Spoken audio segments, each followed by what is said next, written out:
Hello everyone, welcome to Unacademy Judiciary. This is Vishwani Bansal. So in today's video, we are going to discuss Order 32 and 33 that are very important orders for your pre as well as for your mains exam. Earlier also हमने काफ़ी orders जो हैं वो revise कर लिए हैं. जिन students की classes miss हो गई हैं, you can just watch the recorded lectures. आपको अवेलेबल है, प्लेलिस्ट में मिल जाएंगे और you can search on the channel.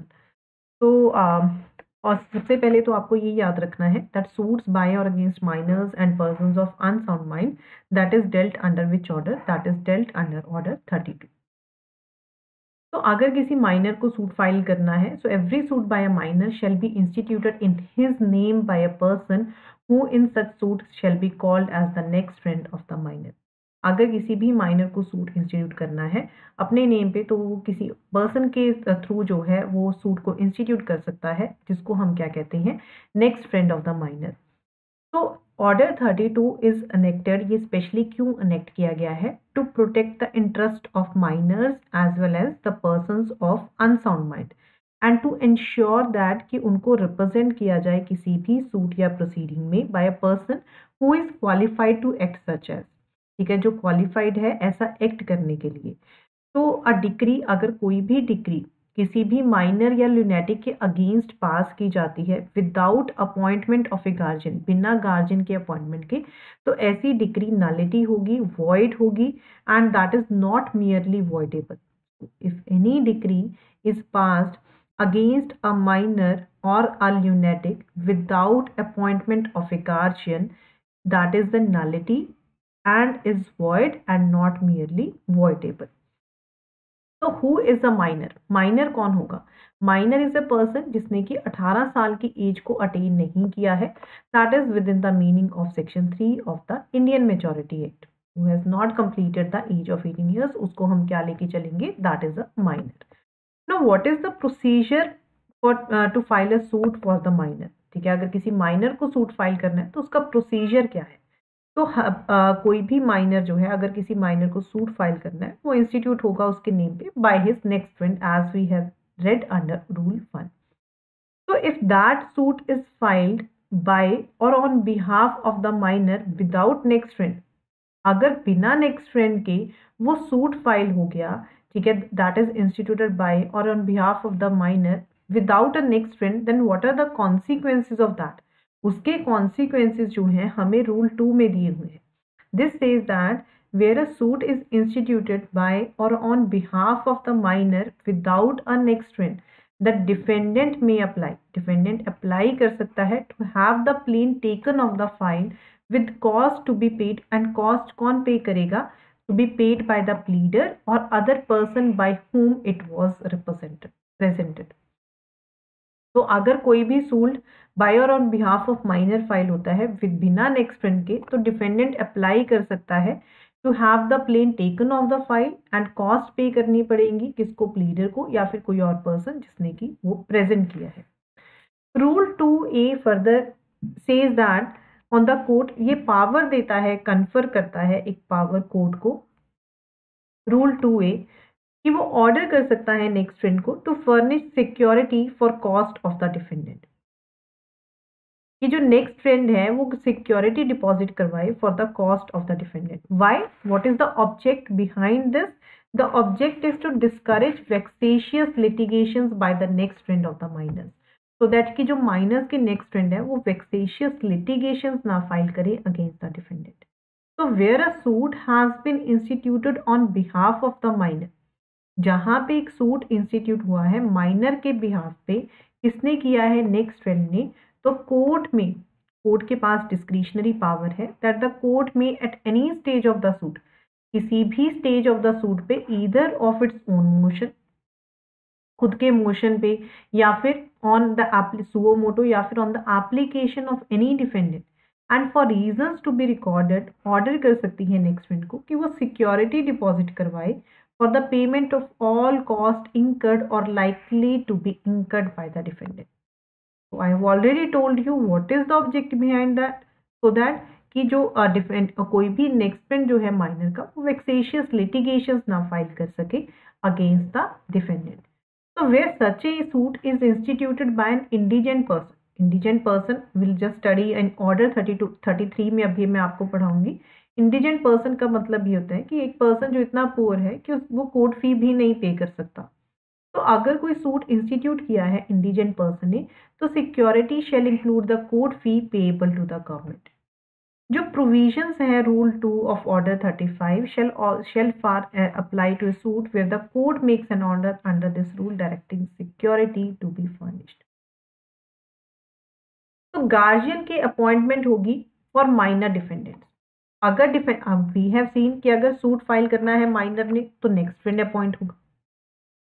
Rule 3 lay down करता है कि जहां पे डिफेंडेंट माइनर है तो वहां पे उसको डिफेंड करने के लिए एक गार्जियन की अपॉइंटमेंट की जाएगी, जिसको हम कहते हैं गार्जियन एड लिटम। तो where the defendant is the minor, the court on being satisfied, court satisfy होने पे of the fact of his minority shall appoint a proper person.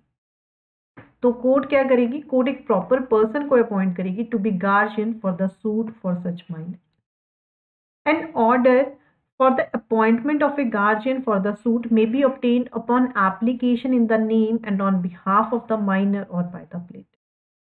तो जो एप्लीकेशन है वो कौन कर सकता है, माइनर। क्या वो एप्लीकेशन फाइल की जा सकती है on behalf of the minor or by the plaintiff.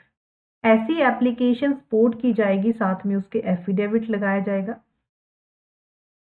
ये वेरीफाई करते हुए दैट द प्रपोज्ड गार्डियन का कोई भी इंटरेस्ट नहीं है in the matters in the controversy in the suit adverse to that of the minor, कि माइनर के जो अगेंस्ट आए ऐसा कोई भी गार्जियन का इंटरेस्ट नहीं है subject matter of the suit में, and that he is fit person to be so appointed, and वो फिट पर्सन है अपॉइंटमेंट के लिए।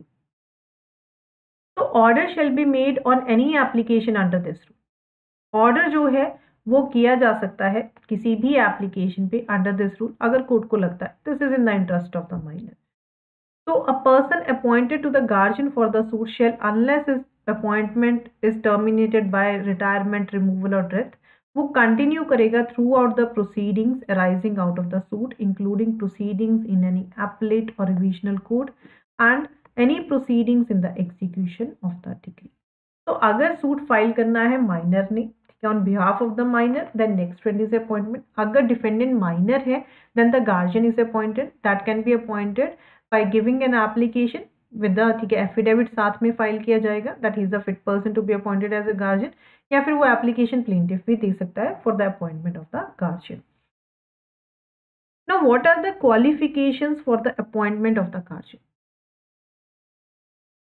पहले हम क्वालिफिकेशंस देखते हैं कि who may act as next friend or be appointed guardian for the suit.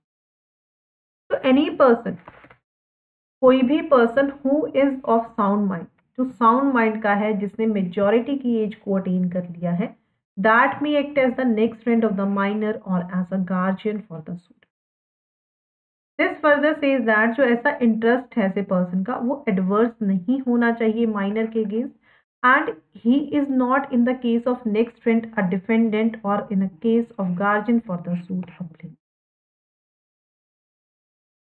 तो what are the qualifications major? उसका इंटरेस्ट एडवर्स नहीं होना चाहिए, he is not opposite party in the suit, वो opposite party नहीं होना चाहिए, उसको अपना कंसेंट जो है वो राइटिंग में देना होगा, so he has to give his consent for appointment in writing। This further says that where a minor has a guardian appointed or declared by a competent authority, no person other than such guardian shall act as the next friend of the minor or the appointed as the guardian in the suit unless the court considers कि ये person नहीं act होना चाहिए, some other person should be acted on behalf of that। तो अगर minor का कोई guardian है जिसको अपॉइंट किया गया है या किसी कॉम्पिटेंट अथॉरिटी ने डिक्लेयर किया है कि ये गार्जियन ऐसे एक्ट करेगा, कोई और पर्सन को अपॉइंट नहीं किया जाएगा अनलेस कि कोर्ट के पास रीजंस हैं to be recorded in writing कि नहीं किसी और पर्सन को जो है परमिट करना चाहिए टू एक्ट और कोई और पर्सन को अपॉइंट होना चाहिए। No person without his consent in writing. So guardian अगर अपॉइंट होगा या नेक्स्ट फ्रेंड, उसका कंसेंट जो है राइटिंग में लिया जाएगा, be appointed guardian for the suit.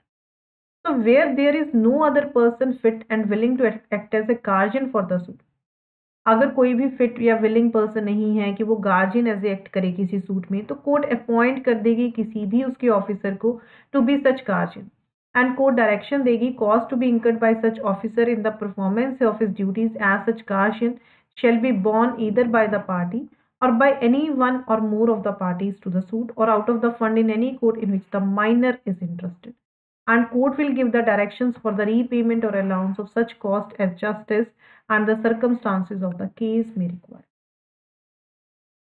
So this further says that कि अगर कोई भी फिट या विलिंग पर्सन नहीं है कि वो ऐसे गार्जियन सूट में अपीयर होना चाहता है on behalf of the minor, तो कोर्ट क्या कर सकती है, कोर्ट अपॉइंट कर देगी उसके किसी भी ऑफिसर को to act as a guardian in the suit for the minor.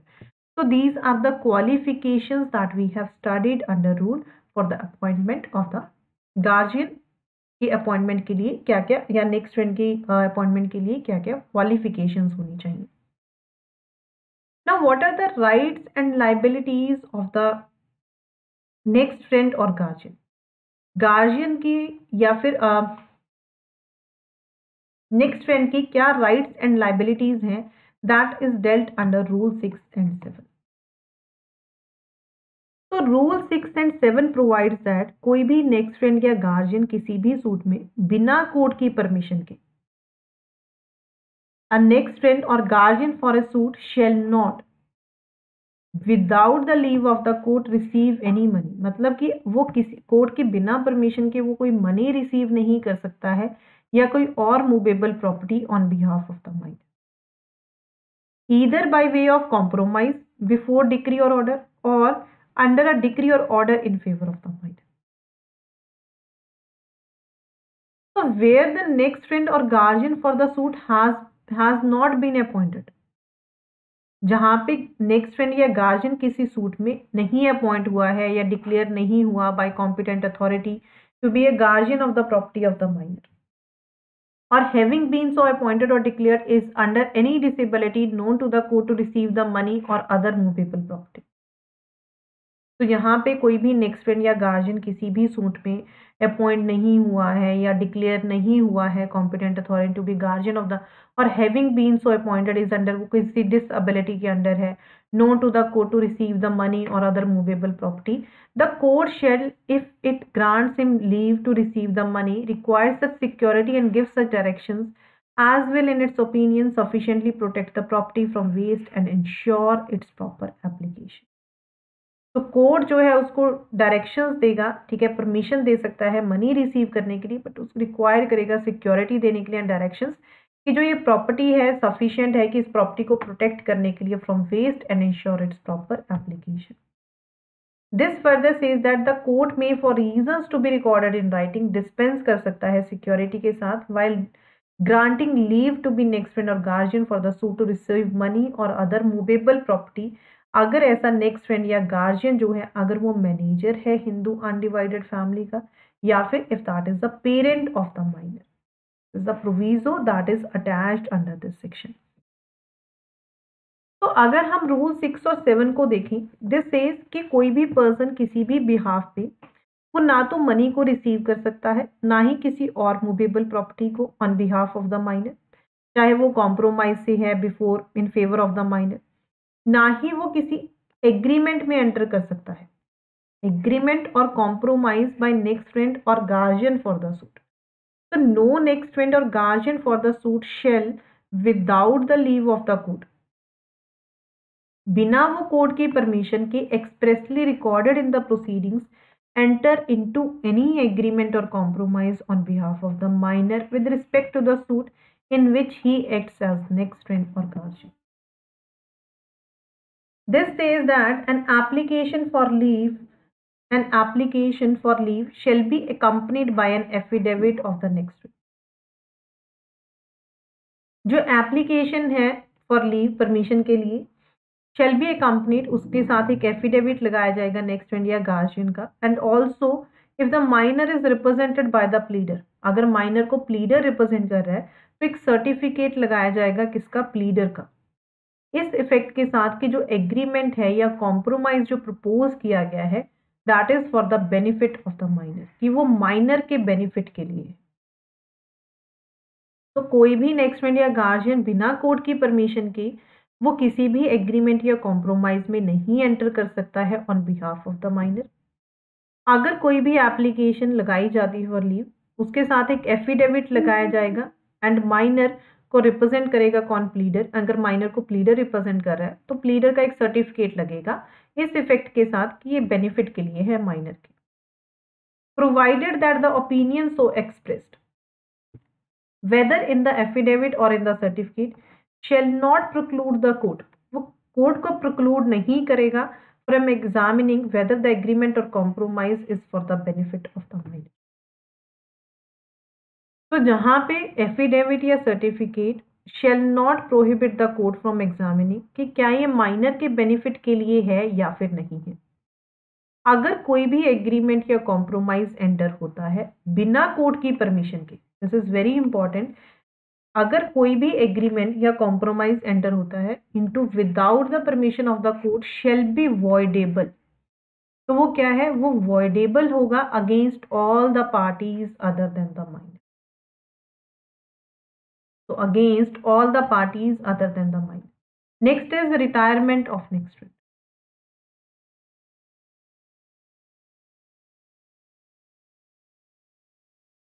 Unless otherwise ordered by the court, a next friend shall not retire without first procuring a fit person to be put in his place and giving security for the cost already incurred. So what this says that unless otherwise ordered by the court, एक next friend जो है वो retire नहीं होगा, shall not retire without first procuring a fit person, बिना procure करते हुए fit person को अपनी प्लेस में एंड सिक्योरिटी देनी पड़ेगी उसको ऑलरेडी इनकर्ड। अगर कोई भी application for the appointment of A next friend, new next friend shall be supported by an affidavit, ये शो करते कि दिस पर्सन इज फिट, कि ये फिट पर्सन है जिसको प्रपोज किया गया है and he has no interest adverse to that of the minor, and उसका कोई भी इंटरेस्ट नहीं है that is adverse to that of the minor. Now, how a next friend can be removed, this is given in your rule 9. Retirement rule 8 में दी हुई है कि अगर नेक्स्ट फ्रेंड को रिटायर होना है तो अपनी जगह उसको एक फिट पर्सन को अपॉइंट करना होगा एंड उसको सिक्योरिटी डिपॉजिट करवानी होगी for the cost that are already incurred. Next friend को रिमूव कैसे किया जा सकता है? तो court may remove the next friend, court एक नेक्स्ट फ्रेंड को रिमूव कर सकती है कैसे? अगर उसका इंटरेस्ट है adverse to that of the minor, if his interest is adverse to that of the minor,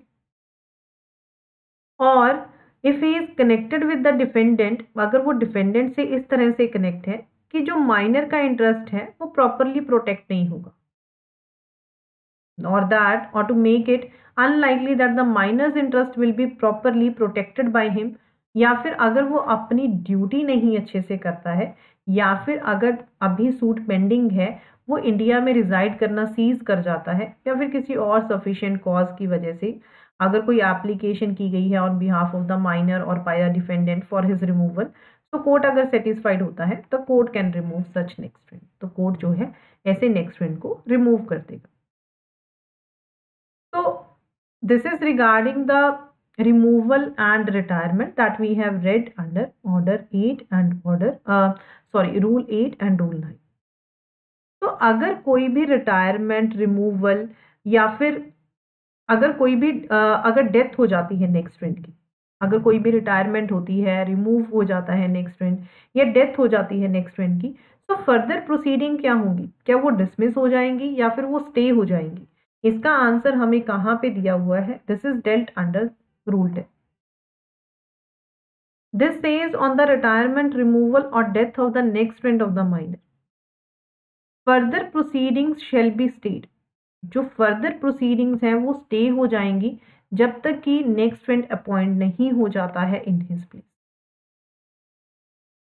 this says that further where the pleader of such minor omits, जहां पे प्लीडर ऐसे माइनर का ओमिट कर देता है within a reasonable time to take steps to get a new next friend appointed, any person interested in the minor or in the matter in issue may apply to the court for the appointment of one and the court may appoint such person as it thinks fit। तो proceedings क्या होंगी उस दौरान, stay हो जाएंगी जब तक next friend नया अपॉइंट नहीं हो जाता है। जहाँ पे ऐसा प्लीडर ओमिशन कर देता है, वो रीजनेबल टाइम में कोई नया स्टेप नहीं लेता है कि कोई न्यू नेक्स्ट फ्रेंड जो है अपॉइंट हो, एंड कोई भी पर्सन जो इंटरेस्टेड है ऐसे माइनर में या in the matter in issue, वो कोर्ट को अप्लाई कर सकता है उसके अपॉइंटमेंट के लिए। अगर कोर्ट को सही लगता है तो कोर्ट उस पर्सन को अपॉइंट कर सकती है as the court thinks fit.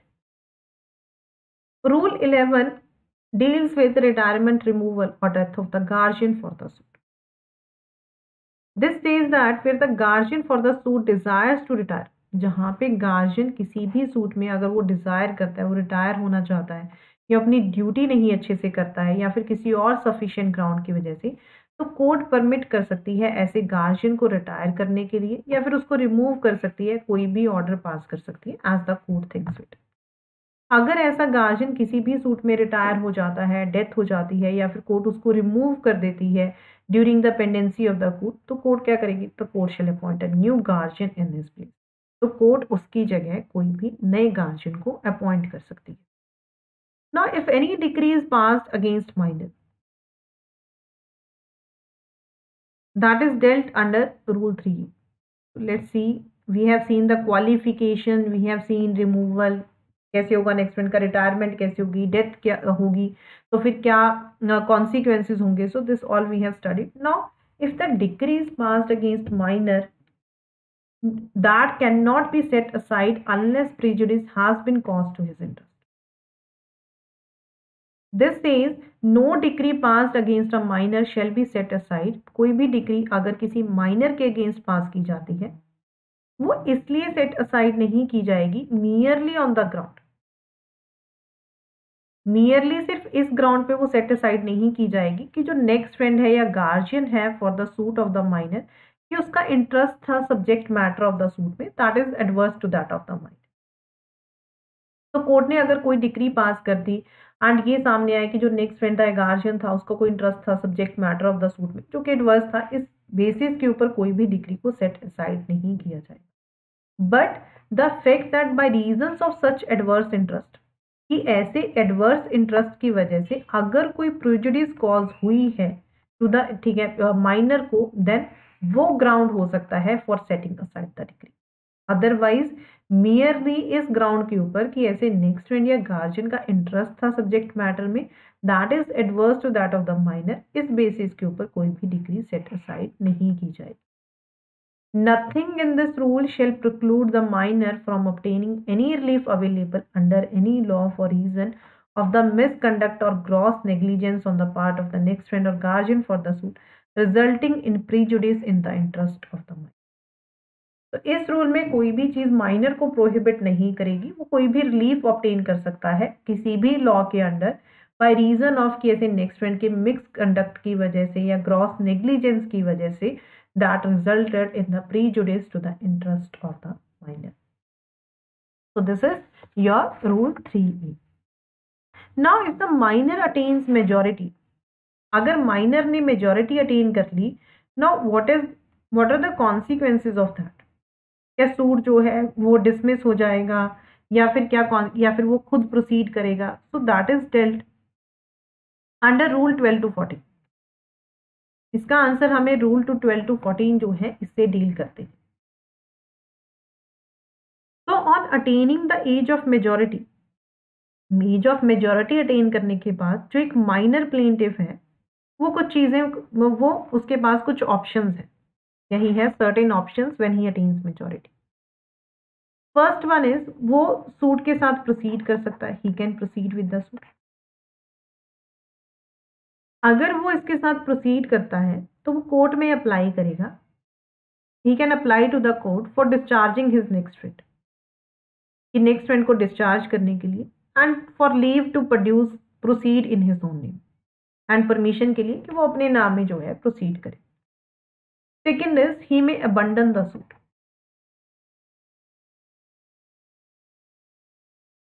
First one क्या है कि वो सूट के साथ प्रोसीड कर सकता है, सेकेंड क्या है कि वो अबंडन कर सकता है सूट एंड अप्लाई कर सकता है डिसमिसल के लिए on repayment of cost to the defendant or his next friend.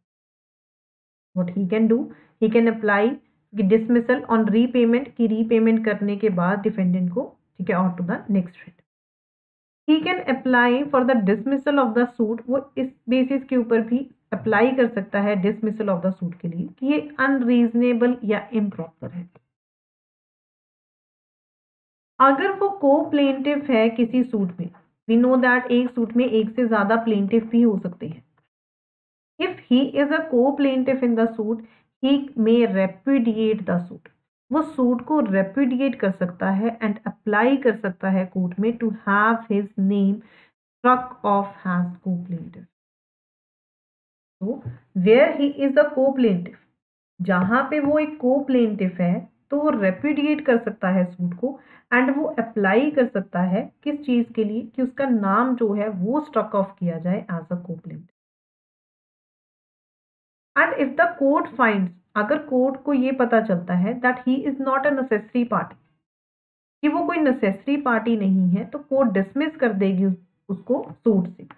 But अगर वो नेसेसरी पार्टी है तो कोर्ट जो है उसको डिफेंडेंट बना सकती है। So let's just have a reading to Rule 12 to Rule 14 once. This says a minor plaintiff or a minor not a party to the suit on behalf whose behalf an application is pending shall on attaining majority elect। एक minor plaintiff या minor जो party नहीं है suit में, on behalf of an application is pending, वो majority attain करने पे वो इलेक्ट कर सकता है कि क्या वो सूट के साथ प्रोसीड करना चाहता है एप्लीकेशन के साथ या नहीं।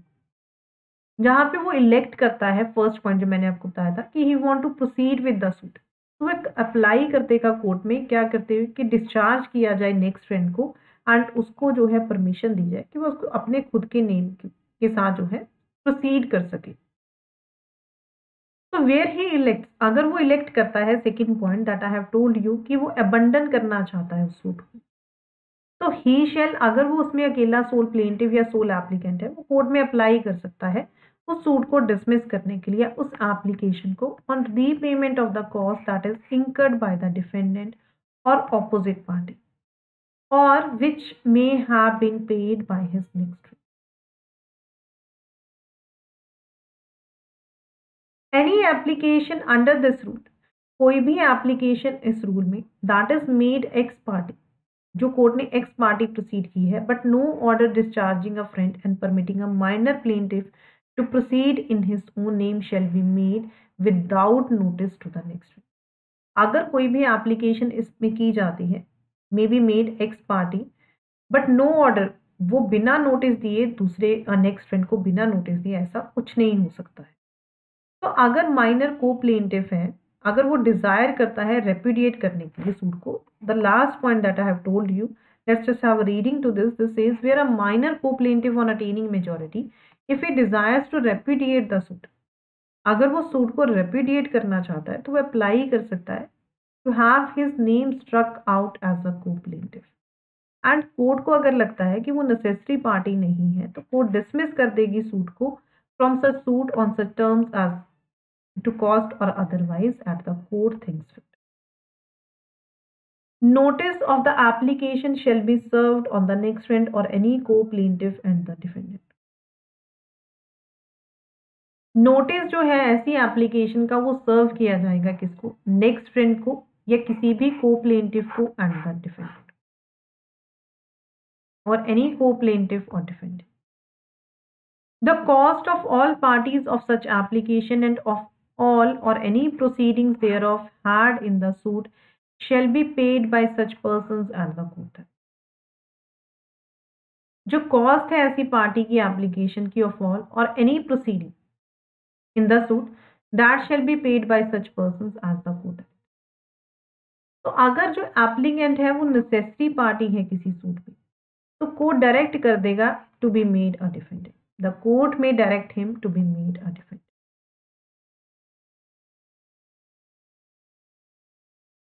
Rule 14 deals with a minor on attaining majority में, अगर वो सोल प्लेंटिफ है वो अप्लाई कर सकता है that the suit instituted in his own name by the next friend, किसको डिसमिस किया जाए इस ग्राउंड्स के ऊपर कि वो अनरीजनेबल या इम्प्रॉपर है। नोटिस ऐसी एप्लीकेशन का सर्व किया जाएगा सारी पार्टीज को and the court on being satisfied, and code satisfy होने के बाद ऐसी अनरीजनेबलनेस के रिगार्डिंग और इम्प्रॉपर्टी के रिगार्डिंग कोर्ट ग्रांट कर सकता है एप्लीकेशन को, and the court can order the next friend क्योंकि वो सारी कॉस्ट पे करे सारी पार्टीज को in respect of the application and of anything done in the suit और make such order as it thinks. तो these all are the rule 12 to 14 में हमें क्या दिया हुआ है कि what are the options that are available to the minor on attaining the majority. So rule 32 deals with suits by minors and the persons or next field, by or against minors and person of unsound mind. Now next is that is rule 33, order 33.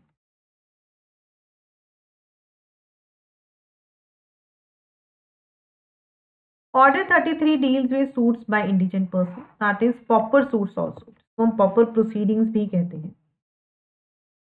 तो order 33 deals with suits by indigent persons or paupers. जो provisions है order 33 की, these are intended to enable the indigent person. These are intended, इनकी intention क्या है, ये enable करती हैं एक इंडिजेंट पर्सन को कि वो एक सूट को इंस्टीट्यूट कर सके without payment of any court fee. तो institute and prosecute suits without payment of any court fee. Generally अगर हम जनरली देखें तो प्लेंटिफ जो सू करना चाहता है उसको एक कोर्ट फी पे करनी पड़ती है जो कोर्ट फी एक्ट में प्रिस्क्राइब की गई है at the time of presentation of the plaintiff. तो जनरल प्रोविजन तो ये कहती है, बट अगर पर्सन इतना पुअर है कि वो रिक्विसाइट फी नहीं पे कर सकता है, देन जो ये ऑर्डर है ये एग्जेम्प्ट करता है ऐसे पर्सन को from paying the court fee eight the first instance. या बिना कोर्ट फी पे किए भी आप सूट को इंस्टीट्यूट कर सकते हो एंड अलाउ करता है उसको प्रोसिक्यूट करने के लिए अपना सूट एज ए फॉर्मा पॉपरिस, एज ए फॉर्मा पॉपरिस. तो इसको हम पॉपर सूट्स भी कहते हैं, पॉपर प्रोसीडिंग्स, प्रोवाइडेड कोर्ट जो है वो सेटिस्फाइड हो कुछ कंडीशंस के साथ जो लेड डाउन की गई हैं ऑर्डर 33. सो सबसे पहले तो एक इंडिजेंट पर्सन होता कौन है, हम किस पर्सन को मानेंगे कि इंडिजेंट पर्सन है, that is given under rule 1. तो एनी सूट में B instituted by any indigent person. Indigent person वो पर्सन है जिसके पास इतनी भी सफिशिएंट दैट कि उसके पास कोई भी मींस नहीं है कि वो कोर्ट फी पे कर सके जो भी प्रिस्क्राइब की गई है ऐसी प्लेंट के लिए सूट में, other than the property that is exempt from attachment in the execution of the decree, that he is not possessed of sufficient means. Second is कि उसके पास इतनी भी प्रॉपर्टी नहीं है जिसकी वैल्यू जो है वो 1000 रुपये. Where no fee is prescribed, he is not entitled to property worth 1000 rupees other than the property that is exempt from attachment in execution of the decree and the subject matter of the suit.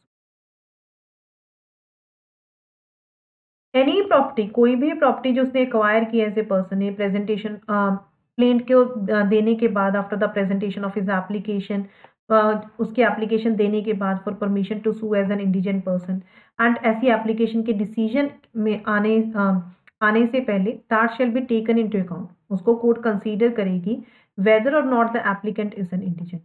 तो if any person, suppose A ने जो है कोई application दे दी for permission to sue as an indigent person, now decision आने से पहले अगर कोर्ट कंसीडर करेगी अगर इसके पास कोई प्रॉपर्टी तो नहीं आ गई है, ठीक है, whether he is acquired after the presentation of the application, that should be taken into consideration. अगर कोई प्लेंटिफ सू कर रहा है रिप्रेजेंटेटिव कैपेसिटी में, that we know order 1 rule 8 में हमने पढ़ा था, that is numerous persons are involved in a suit. So the question whether he is an indigent person, ये क्वेश्चन कि क्या ये एक इंडिजेंट पर्सन है, that shall be determined with reference to the means possessed by him in such capacity. तो ये question जो है whether he is an indigent person, ये डिटरमाइन कैसे होगा, with reference to the means जो उसने पोजेस किए हैं ऐसी capacity. Now every application to sue as an indigent person, कोई भी application to sue as an indigent person, उसमें कुछ कंटेंट्स लिखे जाएंगे. The particulars required in regard to the plaintiff in the suit, ठीक है, उसमें particulars लिखे जाएंगे required in regard to the plaintiff in the suit.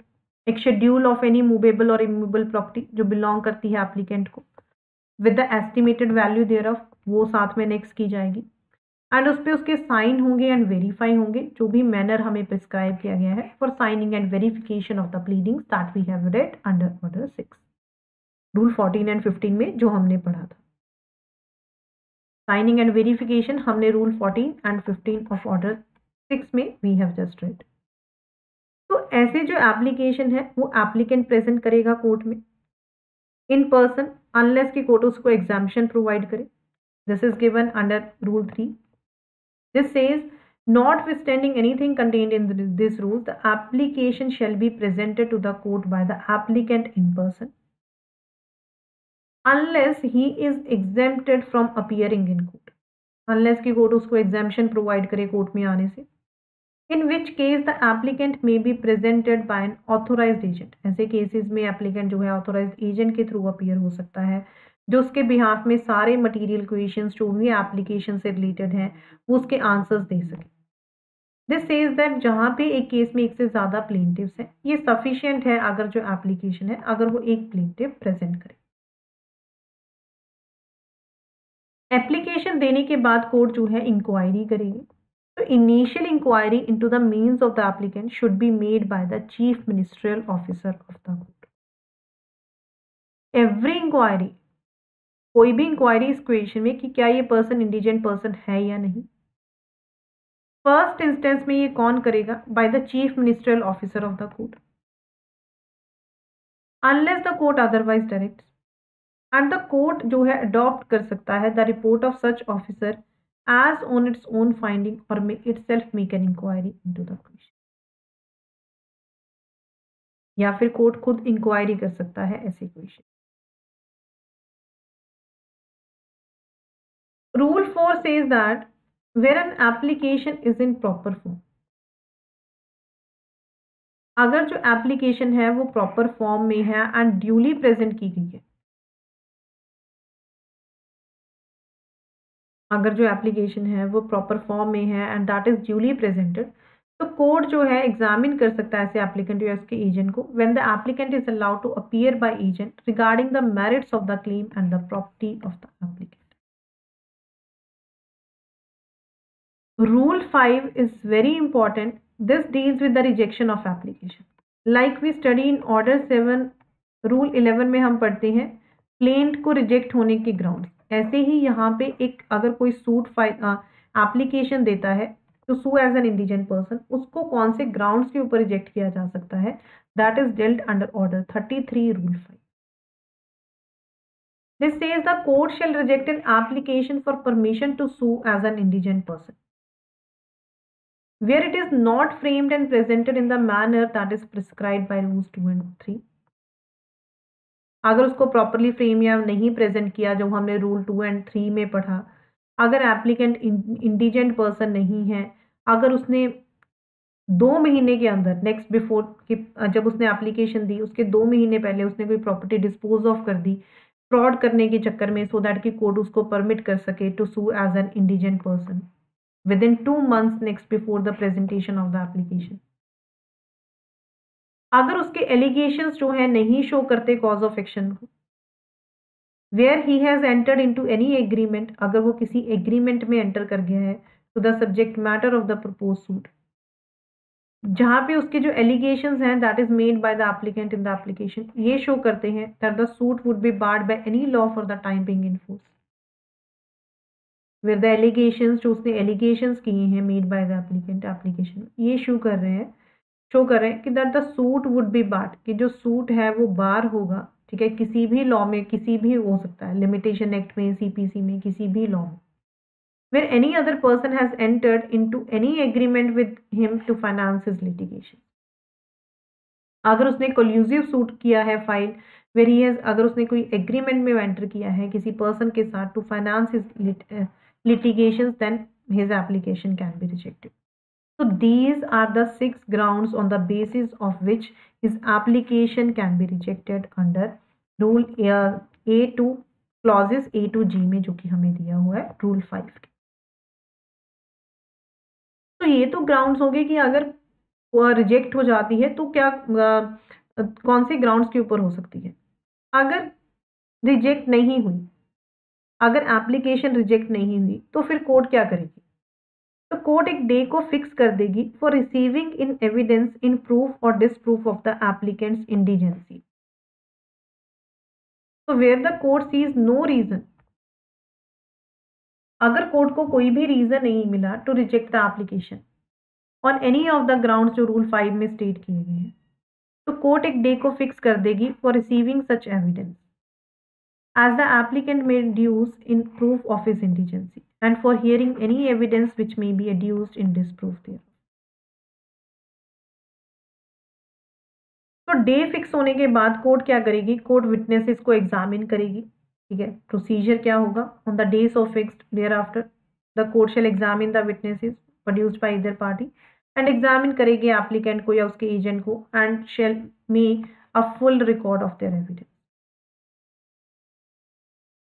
The examination of the witnesses shall be confined to the matters that is specified. But the examination of the applicant or his agent may relate to any of the matters that is specified in Rule 5. The court shall then, court दोनों को hear करेगा any argument जो parties offer करना चाहती हैं इस question पे, and court उसके बाद जो है देखेगी कि allow करेगी या refuse करेगी to allow the applicant to sue as an indigent person. So what is the procedure if application is admitted? अगर कोर्ट ने एप्लीकेशन को ग्रांट कर दिया then it shall be numbered and registered, उसको नंबर दिया जाएगा, रजिस्टर्ड दिया जाएगा एंड वो प्लेंट हो जाएगी एंड सूट के साथ वैसे ही प्रोसीड किया जाएगा जैसे ऑर्डिनरी मैनर में किया जाता है, एक्सेप्ट यहाँ पे प्लेंटिफ को कोर्ट फी पे करने की जरूरत नहीं है at the first instance. Rule 9 deals with dispaupering. तो dispaupering is given in order 33 rule 9। तो अगर कोर्ट ने एक बार परमिशन को ग्रांट कर दिया to sue as an indigent person, that does not operate as res judicata, वो as a res judicata operate नहीं करता है। रूल 9 जो है 3 ग्राउंड्स प्रोवाइड करता है on which such permission granted to plaintiff may be revoked. जहां पे कोर्ट ने अगर परमिशन ग्रांट की है उसको रिवोक किया जा सकता है। So an order granting leave to sue as an indigent person does not operate as res judicata. The court may on the application of the defendant, court defendant की application के ऊपर और या फिर गवर्नमेंट प्लीडर की application के ऊपर 7 days के क्लियर नोटिस में राइटिंग में has been given to the plaintiff, order कर सकता है कि जो परमिशन ग्रांट की गई है प्लेंटिफ को to sue as an indigent person उसको विड्रॉ किया जाए। कौन से ग्राउंड्स है? अगर वो गिल्टी है किसी वेक्सेशियस इम्प्रॉपर कंडक्ट के लिए in the course of the suit, अगर ये अपीयर होता है कि that his means are such that he ought not to continue to sue as an indigent person, or if he has entered into any agreement, अगर वो किसी agreement में enter किया है with reference to the subject matter of the suit under which any other person has obtained an interest in subject matter, under which any other person has obtained an interest in such subject matter. So these are the 3 grounds on which such permission granted to the plaintiff can be revoked. कि अगर court permission grant कर देती है to sue as an indigent person, that does not mean that the person is exempted from the payment of court fee. ये सिर्फ ये कहती है क्या फर्स्ट इंस्टेंस पे आपको कोर्ट फी पे करने की जरूरत नहीं है। इसका मतलब ये नहीं है कि उसको कभी कोर्ट फी पे ही नहीं करनी पड़ेगी। इसके regarding this is dealt under rule 14।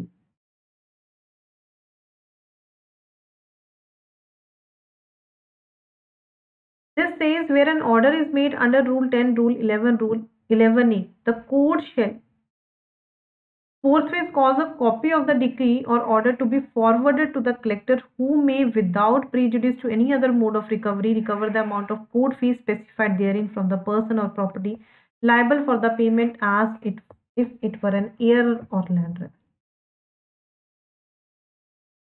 तो जो रूल 10 है, रूल 11 है, रूल 11A है, रूल 10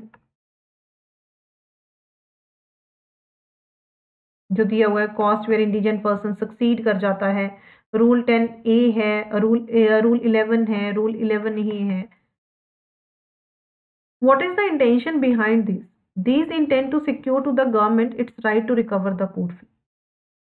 अगर इंडिजन पर्सन सक्सीड कर जाता है सूट में, अगर इंडिजन पर्सन सक्सीड कर जाता है सूट में, तो अमाउंट ऑफ कोर्ट फी जो है वो रिकवर कर सकती है state government from any party, and that shall be the first charge on the subject matter of the suit. And वो सबसे पहला चार्ज होगा subject matter of the suit.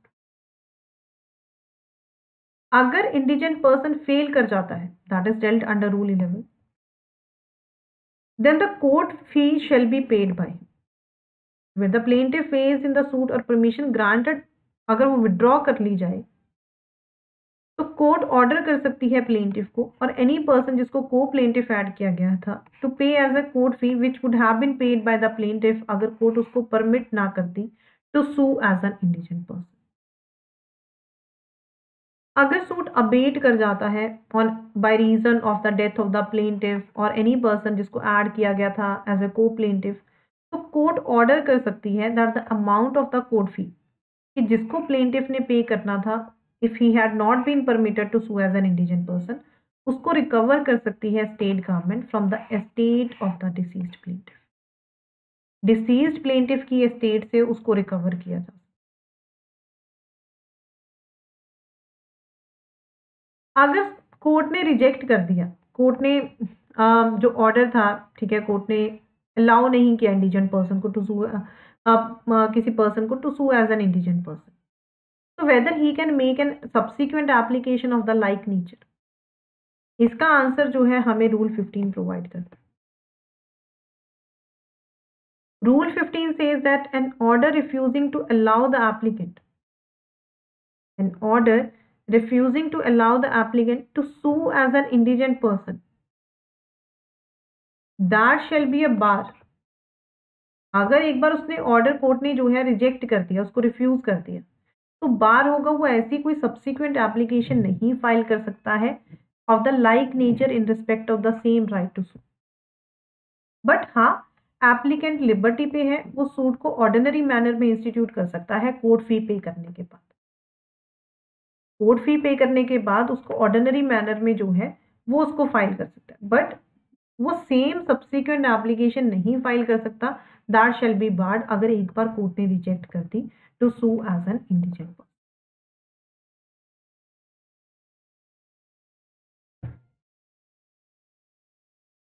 Rule जो 9A है, this says where a person who is permitted, जहां पे कोई person जिसको कोर्ट ने परमिशन दी to sue as an indigent person, अगर उसको किसी प्लीडर से नहीं प्रेजेंट किया गया तो कोर्ट सर्कमस्टांसेस में असाइन कर सकती है उसको कोई भी प्लीडर. तो high court with the previous approval of the state government वो रूल्स बनाएगी with the mote of selecting pleaders to be assign, जिनको असाइन किया जा सकता है. फैसिलिटीज ऐसे प्लीडर्स को कौन अपॉइंट कर, क्या प्रोवाइड की जाएंगी, that shall B made by the high court with the previous approval of the state government. Rule 17 जो है ऑर्डर 33 का, ये अलाउ करता है एक डिफेंडेंट को, this allows the defendant also who is an indigent person to plead a set off and counter claim in his capacity. ये वो सेट ऑफ या काउंटर क्लेम कर सकता है अपनी capacity. So this is your order 33 and order 32 that we have discussed. In our next class, we'll discuss another important another orders of CPC. So before ending the lecture, there is a news that is Unacademy पे अभी batch start हुआ है 20th of December को for the rapid revision for UP and Chhattisgarh judiciary. You can just use this code to get 10% off on the batch. तो 3 months का ये batch है, link आपको डिस्क्रिप्शन बॉक्स में मिल जाएगा। This is another batch that is starting from tomorrow. 18 months का ये batch है। अगर आप इसको भी ज्वाइन करना है, आप वही कोड यूज कर सकते हो। दिस इज बैच जो कि 17 दिसंबर को स्टार्ट हुआ था। तो along with the theory classes आपको ये टेस्ट सीरीज भी साथ में मिलेगी। And by using the code, अगर आप वो कोड यूज करोगे तो you can save this much money on the plan. आप इतनी टोटल सेविंग्स कर सकते हो सारे प्लान्स के ऊपर। तो this is the monthly current affair magazine. ये मंथली करंट अफेयर मैगजीन है जो अनअकैडमी जल्दी ही इंट्रोड्यूस करने वाला है। Thank you so much everyone. Do like the video and share it with your friends.